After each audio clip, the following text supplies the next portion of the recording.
तेरे बिना भी क्या जीना, तेरे बिना भी क्या जीना। चेतन हूँ मैं, ब्रह्म हूँ मैं, आत्म रूप ये जीवन है। चेतन हूँ मैं, ब्रह्म हूँ मैं, आत्म रूप ये जीवन है।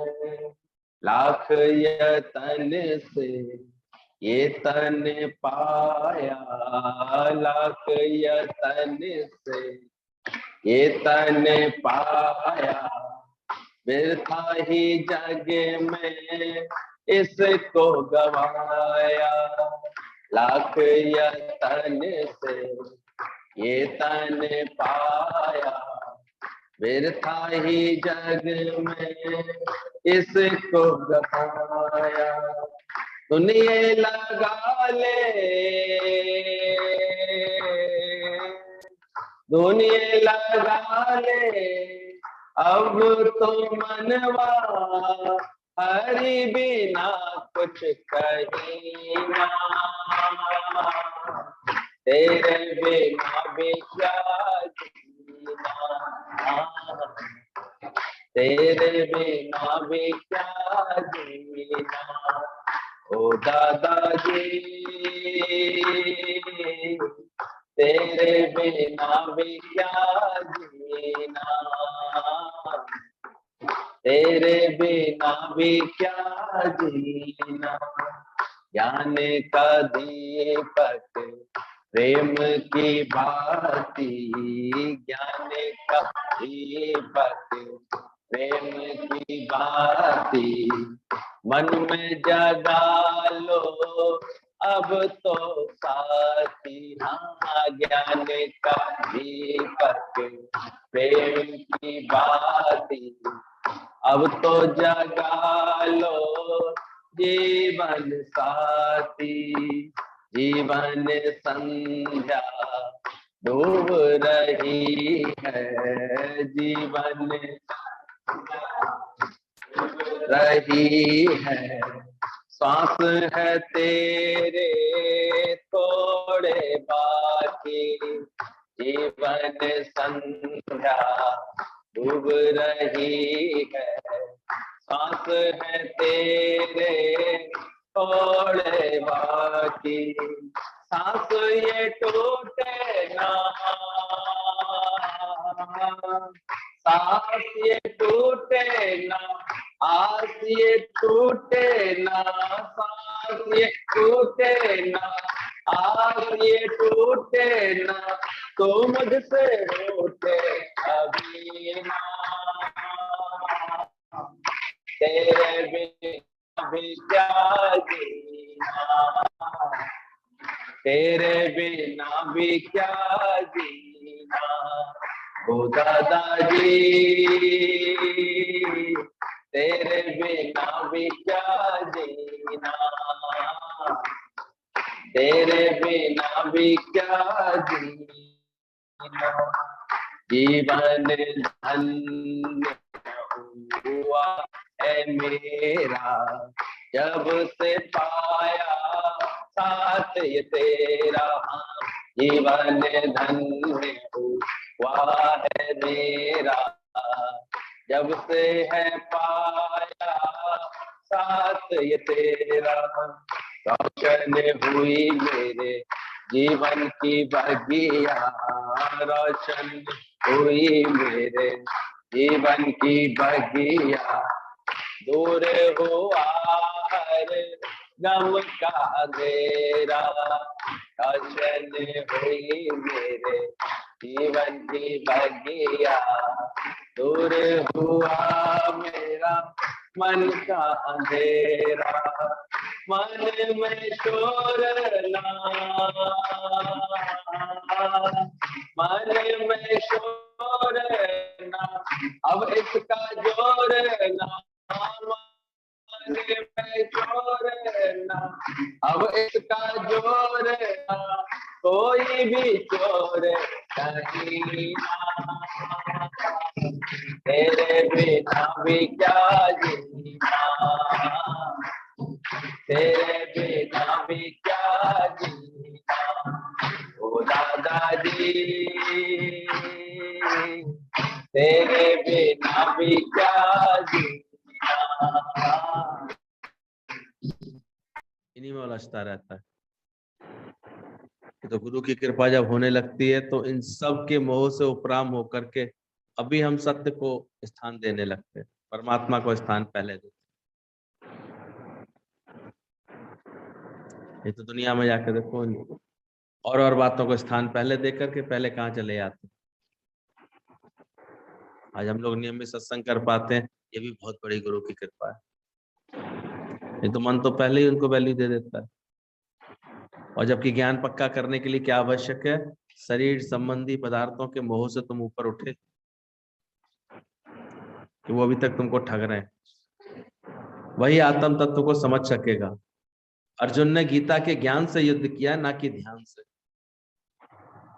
लोग सोचते हैं भगवान में हम ध्यान लगा लेते हैं, बैठते हैं पूजा में ध्यान लगाते हैं। आज भी सब लोग ध्यान लगा करके पूजा करके आ जाएंगे, जबकि आवश्यकता है ज्ञान की, ना कि किसी ध्यान की। हाँ, ज्ञान हमें ये जरूर सिखा देता है कि ध्यान पूर्वक कर्म को करो, विवेक पूर्वक कर्म। वो ध्यान समाधि एक अलग चीज होती है, और एक ध्यान पूर्वक कर्म को करना। सही ध्यान तो ये था, ध्यान है, ध्यान दिया, ध्यान से कार्य करना, समझदारी से कार्य करना। तभी जिसके अंदर में सही समझ नहीं होती है, कहता ध्यान ही नहीं रहा, नमक डाला है कि नहीं डाला है।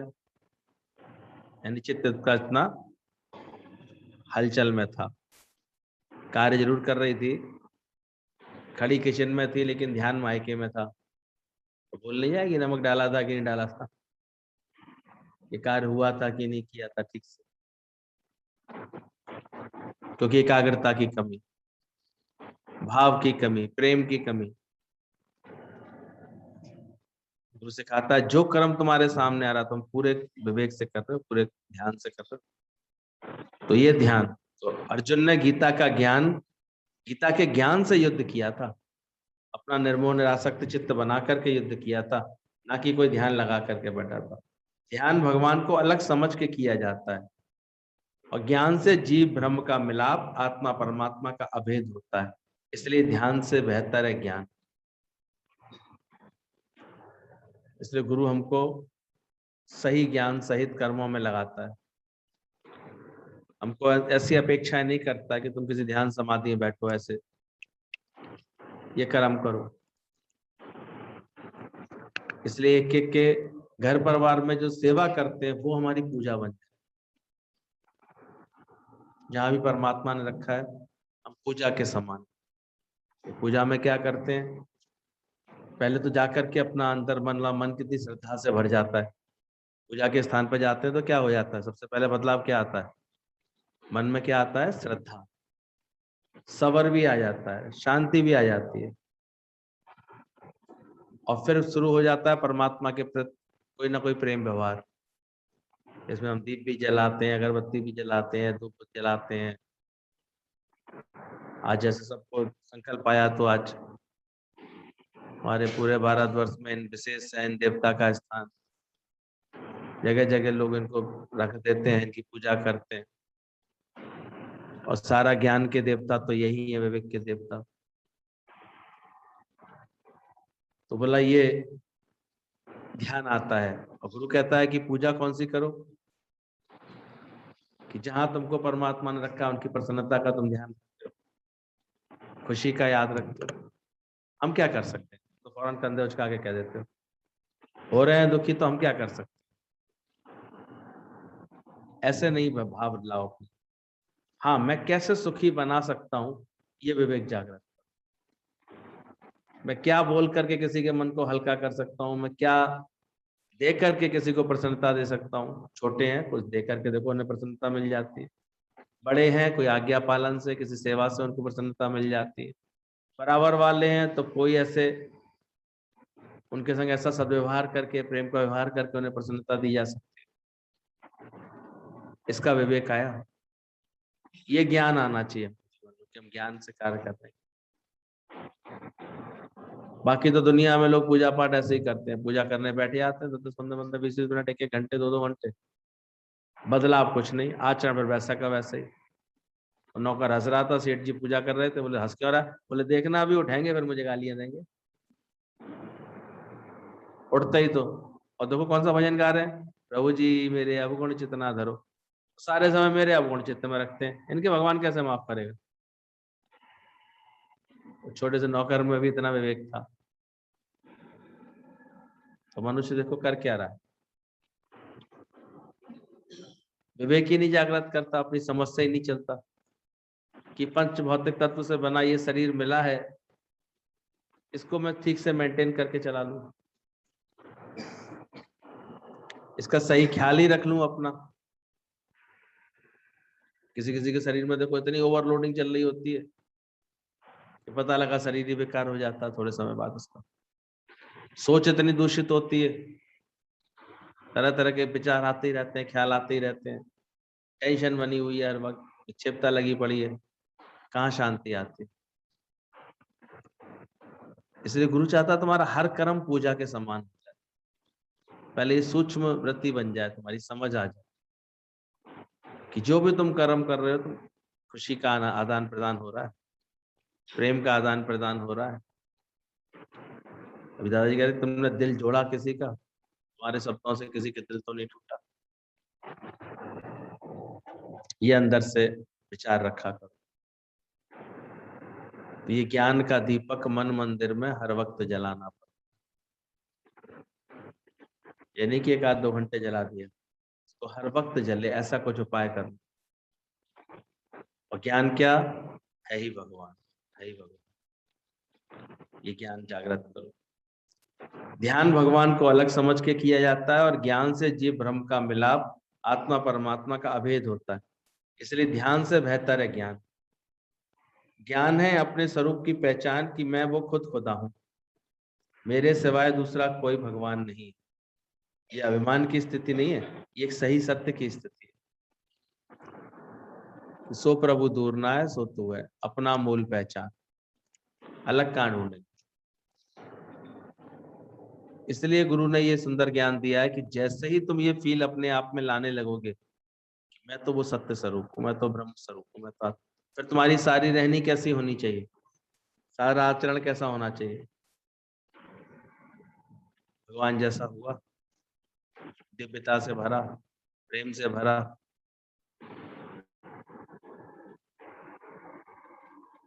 छोटा बच्चा भी देखो जय जय करता है तो अच्छे लगता है ना, थोड़ा सा उसको भी संस्कार दिए जाते हैं। इसलिए क्यों विवेक के देवता बोले गए? किसी ने बोला था हमको कि ऐसे 16 संस्कार यमराज ने जो है बोले हैं। डिटेल उसकी मिलेगी तो हम बताएंगे आपको कि कैसे हमें अपने घर परिवार में किन संस्कारों के साथ रहना चाहिए, और हम ऐसे पालन नहीं करते तो उसके कितने दुष्परिणाम आते हैं। उठना बैठना, रहना सोना, खाना पीना, इन सब के भी संस्कार होते हैं, कैसे समय से करने चाहिए, किस समय नहीं करने चाहिए, किस दिशा में करने चाहिए, किस भावना से करने चाहिए। आजकल की रहनी देखते हैं बच्चों की, तो बिल्कुल इसका उल्टे कर रहे होते हैं, इसलिए अनेक दुविधाओं से घिरे रहते हैं, परेशान होते रहते हैं। एक संस्कार दिया गया है सुबह सुबह ब्रह्म मुहूर्त में उठ जाना चाहिए, कब से हमारे शास्त्र साथ की आज्ञा दे रहे हैं। आजकल के बच्चों को देखो 9, 10, 11, कल तो मैंने किसी बात की, मेरी बेटी बोले अभी तक सो रही है, 12 बजे उसकी बेटी सो रही थी। क्या जीवन बनेगा? संस्कार क्या काम करेंगे? उसके जीवन में तामसी प्रवृत्तियां ही तो रहेंगी फिर तो हमेशा, तमोगुणी हावी रहेगा जीवन में, क्या सुख मिलेगा? हाँ, कदाचित जब जब उसकी इच्छा पूर्ति होती रहेगी वो सुखी मानती रहेगी, वरना क्रोध और विच्छेदता से भरी रहेगी। तो गणेश ऐसे नहीं, गणेश के मतलब फिर पूरा विधि विधान, पूरे संस्कारों की हम लोग सही समझ रख पाते हैं। और सारी दुनिया को कितना ऊंचा पाठ पढ़ाया उन्होंने माता पिता की भक्ति का। उनकी प्रथम पूज्य उनको ये सिद्ध कर दिया उन्होंने कि ये हमारा संसार तो इनसे ही है। इनकी परिक्रमा लगा ली मैंने तो समझ लो पूरे संसार की परिक्रमा लगा ली। उनके इस विवेक के कारण ही तो उन्हें प्रथम पूज्य का उपाधि मिली है। सोचो छोटी सी उम्र में इनको इतना सुंदर विवेक, और उन्होंने सब देवताओं से रेस जीत ली। जैसे महादेव को भी ये निर्णय करना पड़ा इनके लिए।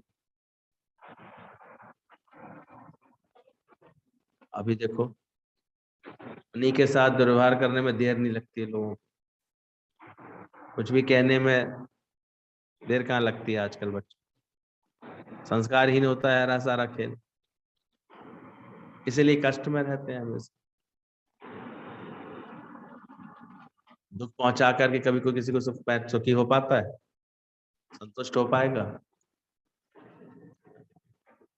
ये अलग बात है, माँ बाप को अपने स्तर पर ज्ञानवान होना चाहिए, उन्हें अंदर से असंग रहना चाहिए, निश्चिंत रहना चाहिए, दीक्षा रहना चाहिए। लेकिन बच्चों के अंदर संस्कार है। गणेश जी की पूजा तो करेंगे पर इन संस्कारों को समझ पाएंगे वो क्या सिखाना चाह रहे, वो कितनी एकाग्रता से कर्म करते थे।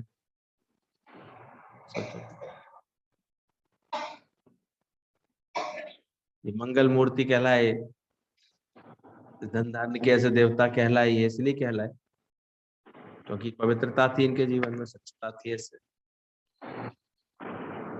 आज घर घर में इनका आह्वान होगा क्योंकि इसके देवता हैं ये। और वो भी ये सिद्ध करके गए कि देखो शरीर तो मेरा बाहर का ये तो विनाशी है, ये तो 10 में तुम जाकर के तुम 10वीं के दिन इसको समर्पित कराओगे। तो अंदर ही ज्ञान रहना चाहिए। ध्यान से बेहतर है ज्ञान। ज्ञान है अपने स्वरूप की पहचान कि मैं खुद खुदा हूं। हर एक यदि पहले ही भगवान ना होता तो अभी मुक्त ना होता। गधे से घोड़ा कोई नहीं कर सकेगा, और पहले ही घोड़ा है पर गधा समझ करके बैठा है, उसे घोड़े का निश्चय आ सकता है। पहले ही घोड़ा है।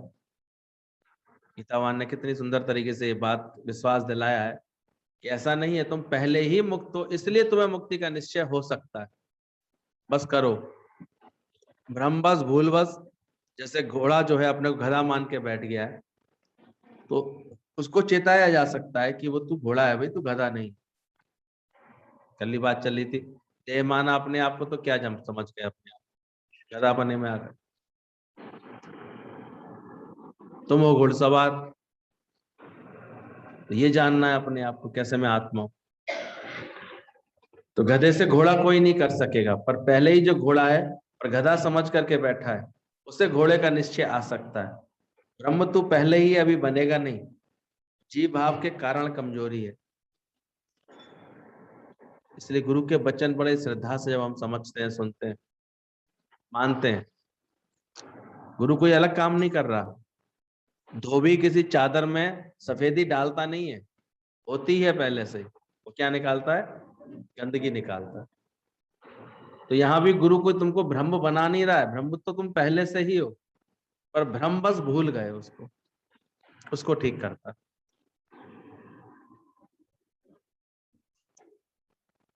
अभी इसको ठीक करने में, याद करने में कितना और समय हमको लेना चाहिए। कहा तो इसलिए गया है कि गुफा में रोशनी हुई नहीं कि सारा अंधेरा गायब हो जाएगा उसके अंदर का। फूल तोड़ने में देरी है, ज्ञान आने में इतनी भी नहीं होनी चाहिए। और उसके बावजूद भी देखो हमारा जिद कितनी जबरदस्त है, कितना कितना टाइम लगा रहे हैं इस एक बात को पक्का करने में। फिर गुरु चेकिंग करेगा तो फिर कोई ना कोई जीव बन के बैठ जाते हैं, देव बन के व्यवहार करते हैं इसका। तो अभी तुमको घोड़ा बनाना नहीं है, पर घोड़े के निश्चय में आ जाओ। ब्रह्म तुम पहले से ही अभी बनेगा नहीं, जीव भाव के कारण कमजोरी है। मन मजबूत आत्मज्ञानी का है, कैसे भी तूफान में डगमगाता नहीं। और अज्ञानी फिर भी आके बोलेगा अभी तो मन चल जाता है, अभी किसी की बात सुन करके दुख लग जाता है, प्राणी चला गया उसकी याद करके रो लेती हूँ, अभी तो मैं दुखी हो लेती हूँ। तो तुमने अभी ठीक से ये बात जानी नहीं कि तू आत्मा है। तुमने किसी को भी, सबको भी फिर शरीर करके देखा, तभी तो बोलते हो चला गया वो।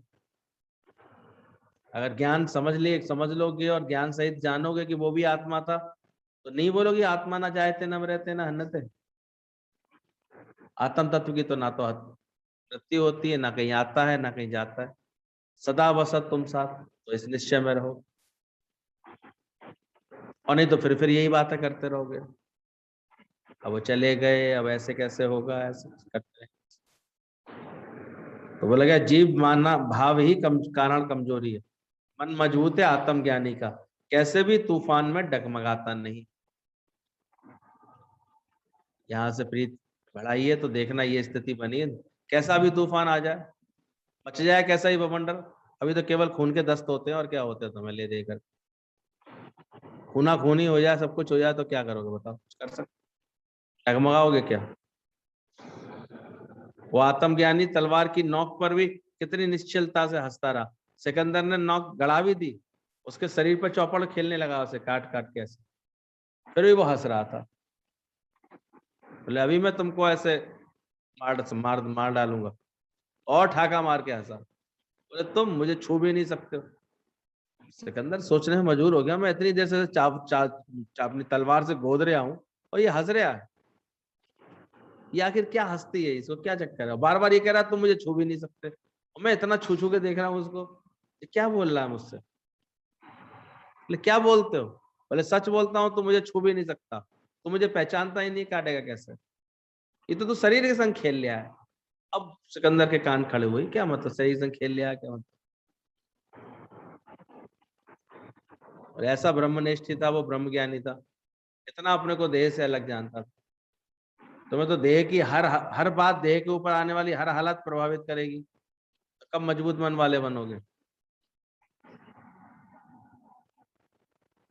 गुरु आके रोज अभ्यास कराता है, हालत आए, पर है इतना मजबूत मन तुम्हारा, कब करोगे आखिर। ये बोले मन मजबूत किसका होगा, आत्मज्ञानी का, देहाध्यासी का नहीं होगा। जल्दी से ऐसा आत्मा का ज्ञान पक्का करो। पक्का कर लिया, इसलिए कहते हैं उसके बाद ब्रह्मज्ञानी से मिलने के बाद सिकंदर फिर आगे युद्ध नहीं कर पाया, वहीं उसकी बस यात्रा पूरी हो गई। भारत के बाद फिर वो उत्तर भारत में आने के बाद आगे नहीं बढ़ पाया सिकंदर, वहीं से फिर वो लौट गया। उसने उसकी बिल्कुल सत्य बता दिया, उसको औकात बता दी, इतनी ताकत होती ब्रह्मज्ञानी की। तो मन मजबूत होता है आत्मज्ञानी का, कैसे भी तूफान में डगमगाता नहीं है। तुम्हारा तो बिल्ली वाला हुश हुश बिल्ली, ऐसे बिल्ली डर जाती नहीं घर में, किसी खबरदार सत्संग में गई, खबरदार तुमने ऐसा किया, डर गई। तो मजबूत कहाँ है तुम्हारा, तुम्हें खुद विश्वास होना चाहिए।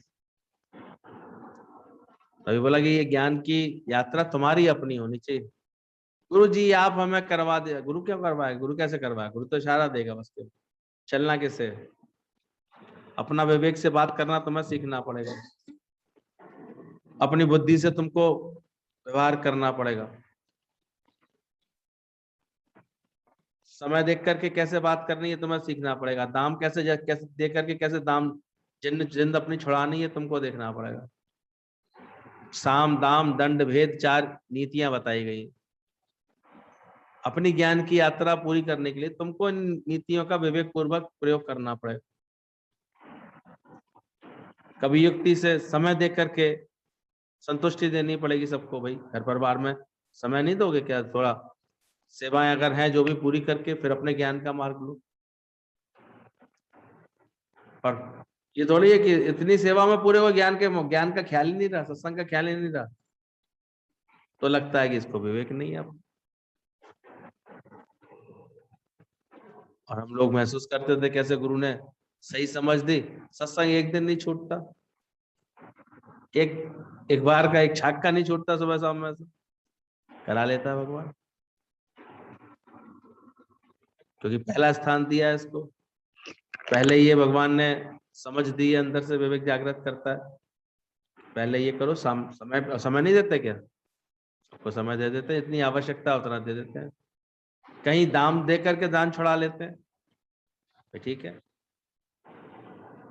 कभी भेद से, चलो जान लो किसी के दिल में क्या भेद है, कैसे युक्ति से व्यवहार करो उसके साथ। और कभी आवश्यकता पड़े तो त्याग दो उनको जो दुर्वासना भरे मन में। दंड की भी जरूरत तो पड़ेगी, साम दाम दंड भेद। इतने कमजोर कैसे पड़ जाना कि तुमको तुम्हारे उद्धार के लिए समय ना मिले। और पहले इधर तुम्हें गहरा विश्वास हो, ये आत्मज्ञान का अभ्यास मेरे उद्धार के लिए, ये जो गुरु ने बात समझाई है मेरे उद्धार के लिए, और मुझे इस पर चलना ही चलना है। तुम तो अभी दो वचन कोई बोलेगा उलझ जाते हो खामा खा, क्योंकि गुरु ने पहले ही बोला है, वेद वाक्य पर जो नर चलते उनको लोग भ्रष्ट नर कहते। तो बोलेंगे ही तुमको। तो सत्संग की राह भी किसी बिरले को मिलती है, हर को इसलिए मिल नहीं पाती है। जो सर रखता हथेली पर वो गाता जंग के गाने, वो गा पाता। तो ध्यान रखना, मन मजबूत है आत्मज्ञानी का, वो कैसे भी तूफान में डगमगाता नहीं। कैसा भी घर परिवार में बाहर कैसा भी तूफान आए, आंधी आए, बात आए, बवाल आए, जंजाल आए, भड़का आए, कोई कुछ भी करे, भड़क भड़क के आते हैं। हमारे यहाँ कैसे कैसे लोगों के अनुभव है, सुनोगे तो।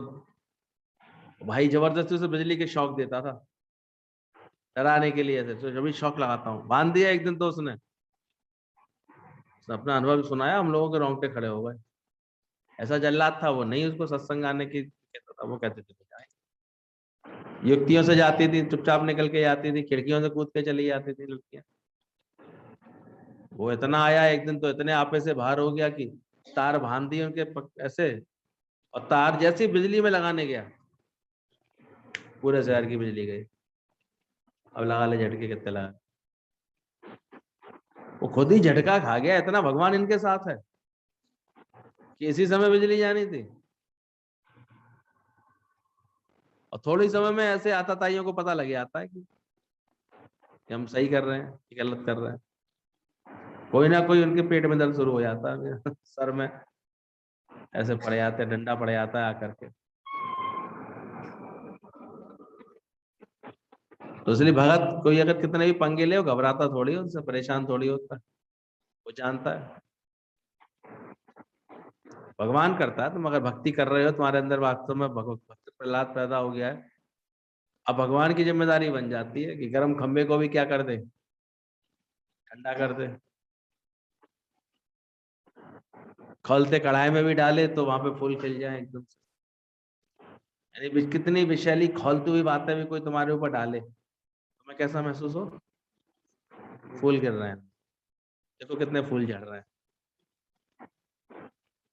अभी तो ऐसे ऐसे सब डर आए हैं, शेर तो गुदाना चाहते हैं और सुई के चुभने से भी डरते हैं, उई उई करते थे, उई ऐसा डर गए मर गए। आया तो सही शेर खुदाने के लिए, अब शेर के पास आया, जैसे सुई लगाए शेर को, गुदाई करने वाला, शेर बनाने वाला, सुई चबाता है उसमें वो, तो एकदम से अरे अरे अरे, क्या बना रहे हो, भाई शेर के कान बना रहे हैं, शेर बनाना शुरू कर रहे हैं कान से। बोले कान रहने दो, बालों में छुपे रहते, मत बनाओ मत बनाओ। ठीक है भाई, दोबारा बोले अब क्या बना रहे हो, बोले पूंछ बना रहे। अरे शेर की पूंछ होती कितनी सी, रहने दो उसको भी रहने दो। फिर सुई चबाई जैसे उसने, अब क्या बना रहे, बोले कमर बना। शेर की कमर होती कितनी है, बार बार टाल जाए बात, काट दे। उसने अभी हाथ झटक दिया, यहाँ से आया है, सिंह राशि में पैदा हुआ है, शेर को दाने में डर रहा है, सुई का चुभना सहन नहीं हो रहा है, आया है शेर को दाने के लिए। तो आए ब्रह्मज्ञानी बनने के लिए इतनी इतनी बातों में मन तुम्हारा घबरा रहा है, इतनी इतनी बातों से परेशान हो रहे हो। सीखो, विवेक जागृत करो, अकल धारण करो। ये राह खंडे की धारा है कि जब पूरा विवेक अंदर में होता है, समझ से बात करते हैं, समय देख करके हम चलना सीख लेते हैं, अपनी सही तरह से व्यवहार करना सीख लेते हैं, तब कोई बढ़ता है साहब। इसलिए समझना, मन मजबूत है आत्मज्ञानी का, कैसे भी तूफान में डगमगाता नहीं, स्थिर रहता है वो। अद्वैत का विचार ही दुर्बलता को दूर करता है। वैसे अद्वैत के विचार से अपने दिल और दिमाग को भरता है गुरु के साथ बैठ करके, कि उसकी सारी दुर्बलता, सारी कमजोरी उसकी दूर हो जाती है, हर वक्त इतने मजबूत रहता है। हम देख रहे थे, किसी से मिले तो 6 महीने पहले उसके पति का शरीर शांत हुआ, एक के, दोनों के पति का शरीर शांत हुआ 6 महीने पहले, कोरोना के चक्कर में हुआ। लेकिन मैंने देखा एक बड़ी शांत, स्थिर, खुश भी बैठी हुई थी, प्रसन्न भी थी, ज्ञान में बहुत दिल भी लग रहा था मन। दूसरी भी सत्संग सुनती पर उसके नहीं, चेहरे पर खुशी दिख रही। मैंने समझना चाहा, मैंने क्या अंतर, तो समझ में आया कि दूसरी बार, पहले वाली जो थी, वो सत्संग सुनने के साथ साथ निष्काम में भी अपने को उसने लगा लिया था, उसने अपने को बिजी कर लिया था, 4 से प्रेम करने में, 4 को अपने पास बुलाने में, 4 के पास जाने में बिजी कर लिया था। तो वो खुश थे, उसने गुरु की बात सही तरह से समझी, कैच की, और दूसरे केवल दुखी होकर के सुन रही थी, मजबूत नहीं बना रही थी। हमने कहा देखो, ऐसी नहीं है, घटना दोनों के संग बिल्कुल एक सी है, एक सी उम्र है, लगभग एक सी घटना है, और एक का मन राज्य, एक का मन शुक्रानों में भीगा पड़ा था, इतने गुरु के सत्संग के ज्ञान के इतने शुक्राने निकल रहे थे एक के अंदर से, और एक को लग रहा था बड़ा भारी दुख हो गया, बड़ा गलत, तो वैल्यू नहीं दिया ना ज्ञान की बात। बोले मेरे पास अब समय ही नहीं बचता, एक कहती मेरा समय नहीं कटता, मतलब क्या, जो प्यार नहीं करता उसके पास समय फिर कटता ही नहीं है उसका, ये हालत हो जाती है। तो अंदर देखना कौन सी समझ वाले हो आप, समझ करके, यानी सारी सृष्टि को अपना आप समझ करके अपने से मिला करके एक कर देता है, दूसरे के द्वारा मिले हुए कष्ट का बदला नहीं लेता, पर क्षमा कर देता है। ये ज्ञानवान के अंदर की स्थिति होती, उसे बुराई नहीं लगा इसलिए क्षमा है, उसे कष्ट ही नहीं लगा किसी की बात का, तो वो क्या बदला लेगा, क्या बुरा कहेगा किसी को। बोले भृगु ऋषि ने विष्णु भगवान की छाती पर लात लगाई, तो विष्णु भगवान ने उल्टा उनके पैर दबाए। ये आचरण से ही तो सबसे बड़े देवता विष्णु कहलाए। भृगु ऋषि थे इतने परम ज्ञानी, ज्ञानी, उन्होंने कहा तीनों देवताओं में से भी महान कौन है, इनमें से किसी एक को भक्ति, पहले तीनों देवों को पूजा जाता था, उसने कहा तीनों में से भी तो किसी एक को महान ज्यादा होना चाहिए, आगे सबसे सर्व पूज्य कौन से कहे जाएंगे इन तीनों में से। तो कहते हैं भृगु ऋषि ने ये जिम्मेदारी ली, और तो ऋषि मुनि भगवान की कौन परीक्षा लेगा, वो खड़े हो गए मैं लूंगा। गए वो जाकर के, कहते ब्रह्मा के यहाँ जाकर के उन्होंने ब्रह्मा को बोला, तो ब्रह्मा को भी देख लिया, ब्रह्मा भी जो है ना तो सही सम्मान दे पाए इनको, और उनको क्रोध भी आ गया ब्रह्मा को, थोड़ा सा उन्होंने उनके रंग में भंग डाला तो उनको क्रोध आ गया ब्रह्मा जी को। विष्णु जी के शंकर जी के पास गए, वहां उनकी पार्वती को लेकर के कोई बात बोली तो उनको भी तैश आ गया, क्रोध आ गया। और विष्णु जी के पास आए तो वो देखा कि वो भी ऐसे बैठे हुए थे, तीनों देव अपनी साधना में बैठे रहते थे, अपनी तपस्या में, तो ब्रह्मा जी बैठे थे, तो उन्होंने ब्रह्मा जी से कुछ बोला तो ब्रह्मा जी को भी तैश आया, शंकर जी को भी तैश आया। लेकिन विष्णु जी भी लेटे हुए थे अपनी शेष सैया पे, आंखें मूंद करके, उनने जाके पूरी की पूरी लात मार दी उनकी छाती पर, कि मेरे आने पर तुम उठे नहीं, आराम करने का स्वांग कर रहे हो। तो कहते हैं उन्होंने उल्टा उठ करके क्या किया, उल्टा प्यार से यही वचन बोले, अरे मेरी छाती तो वज्र जैसी कठोर है, आपके प्रेम प्यार तो बहुत कोमल है ऋषि। उन्होंने तुरंत विनम्रता दिखाई, तुरंत ऐसे भाव दिखाए, भृगु ऋषि ने वहीं सिद्ध कर दिया, मैं पहचान गया तीनों देवों में सर्व पूज्य कौन से होंगे, सबसे अधिक पूजा किसकी होनी चाहिए। इसलिए विष्णु के हर जगह मंदिर दिखते हैं, उनके अवतार उन्हीं के बनते हैं। शिव जी भी बड़ी जल्दी तैश में आ जाते हैं, ऐसे भोले हैं, आ जाते हैं। ब्रह्मदेव को तो 2 मिनट में आग लग जाती है। ये रोल करना है ऐसा। बाकी मेरी छाती तो वज्र जैसी है, मुझे तो कुछ भी नहीं हुआ। ज्ञानी खुद शेर है, अब दूसरे किसी जानवर की गर्जना से कैसे डरेगा। ज्ञानी ऐसा होता है, इसका विवेक जागृत रहता है, समझ होती है, तो खुद इतना शेर जैसा होता है। योग भ्रष्ट को यहाँ योग युक्त होने आया है, वह सब कर्म धर्म पूरे करके आया है, अब कुछ भी करना नहीं है। गीतावान कहते थे तुम योग भ्रष्ट जो यहाँ योग युक्त होने आया है, तो पहले ये निश्चय कर ले कि वो सारे कर्म धर्म करके आया है, तभी तो यहाँ आके बैठ पाया। नहीं गुरुजी इतना तो फिर करना पड़ेगा ना, पूजा तो मुझे करनी चाहिए, तो मुझे करना चाहिए, दान पुण्य तो करूं, ये तो मैं करूं, ये सब कर्म भी तो होते हैं, सामाजिकताएं तो निभानी पड़ेंगी, दुनियादारी तो। ऐसी जब तक इसको भावना है वो ब्रह्म ज्ञान नहीं समझ पाता। ब्रह्म ज्ञान तो वही समझ और बोल पाएगा, समझ पाएगा जो ये बात का विश्वास रखेगा कि अगर मेरे को ज्ञान समझ में आ रहा है, गुरु की बात समझ में आ रही, इसका मतलब मैं अपने पिछले जन्मों में ये सारे कर्म करके आई हूं, ये पूरे हो चुके हैं मेरे सारे कर्म। इसलिए अगर कोई उसको ऐसे भ्रमित भी करेगा ना, अरे तुमने ये सब तो कर्म किए नहीं, पूजा पाठ तो की नहीं, व्रत हवन तो किए नहीं, तो कहेगा ये सब कर चुका हूं मैं, तभी तो ज्ञान में मन लगा है। मैं योग युक्त हुआ ही तभी हूं जब मैं ये सब कर्म कर चुका हूं। ये समझ होती है। ये तो देखो फिर आपका लोग समय इन्हीं बातों में लगा देंगे, इन्हीं भ्रमों में डाल देंगे। बोले एक बार को दोस्ती हो गई तुम्हारी परमात्मा से सीधे सीधे, तो क्या रिझाना है, क्या करना है। बोले दादा जी देवता ज्यादा से ज्यादा क्या करेंगे, स्वर्ग के सुख, और क्या दे देंगे।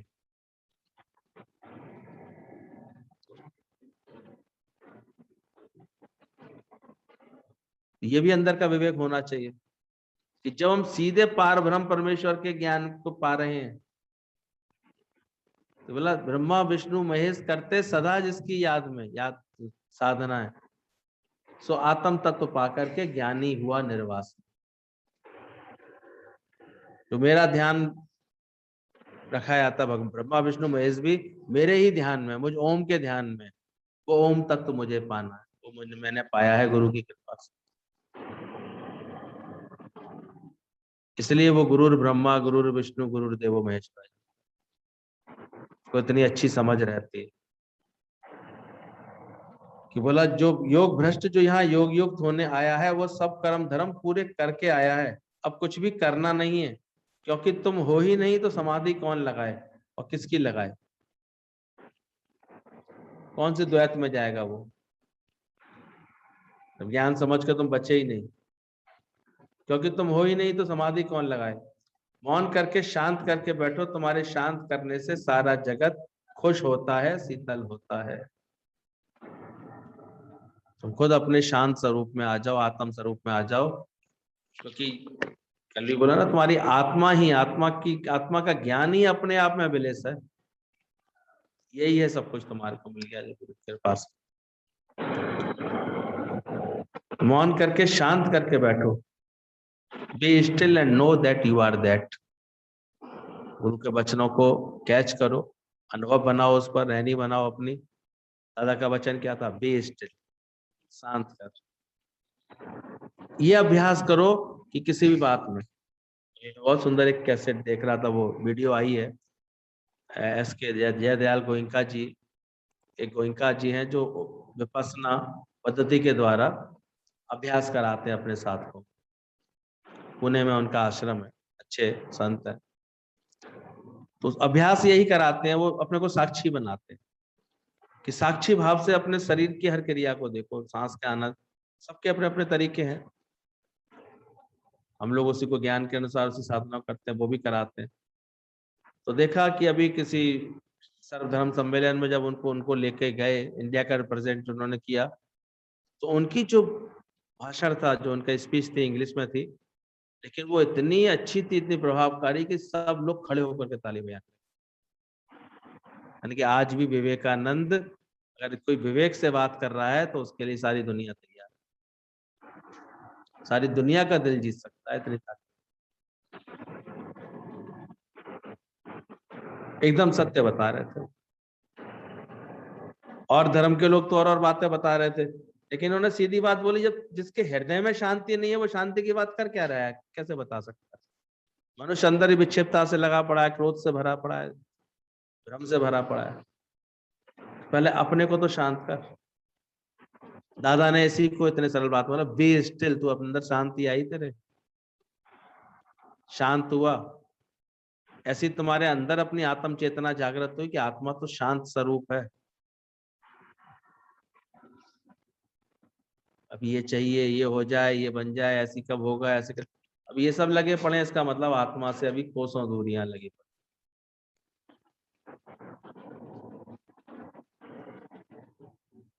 तो बी स्टिल एंड नो, शांत कर जाओ अपने आप में और देखो, जानो यू आर दैट, तुम कैसे हो, कैसे वो परमात्मा के स्वरूप। तो बोला योग भ्रष्ट यहाँ योग युक्त होने आया, शांत हो जाना ही परम पुरुषार्थ है, हलचल बंद हो जाए सब कुछ। दादाजी के आचरण को इसलिए तो नमन करते हैं, उनके पूरे आचरण में कहीं भी किसी भी प्रकार की, पूरे दिन भर उनके संग रह लो, कोई विक्षिप्तता नहीं महसूस करोगे, कोई हलचल नहीं, ऐसे लगता है पूरा दिन उनके साथ एकदम शांत ऐसे चल रहा है, बस प्रेम ही प्रेम दिख रहा है हर जगह, आनंद ही आनंद। क्या जगत है नहीं उनके लिए, बातें हैं नहीं क्या।